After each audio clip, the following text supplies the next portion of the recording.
Құдай сен осы дүниеге келер кезде қолыңа бір бос құмыра берді. Оны өмір дейді.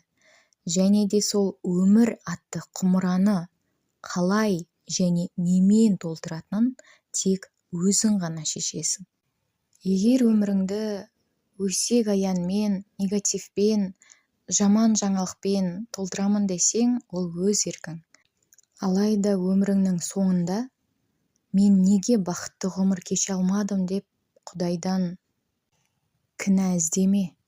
Себебі оның барлығы тек өзіңнің рұқсатың арқылы, өзіңнің қолыңмен жасалды. Дегенмен бақытты ғұмыр кешемін десең, ешкім сенің еркіңе қарсы келе алмайды. Егер де сен мақсатты түрде өмірден тек жақсыны біліп тануға ұмтылсаң, өсек аяннан бас тартсаң, өміріңді ақылмен өмір сүруге шешім қабылдасаң, міндетті түрде аңсаған мақсатыңа, көздеген мақсатыңа, бақытты ғұмырыңа қол жеткізесің. Және бұл жолда Құдайдың өзі саған көмегін көрсетіп, тілектес болады. Себебі сені ең алдымен бұл дүниеге бақытты ғұмыр кешсін деп жіберді.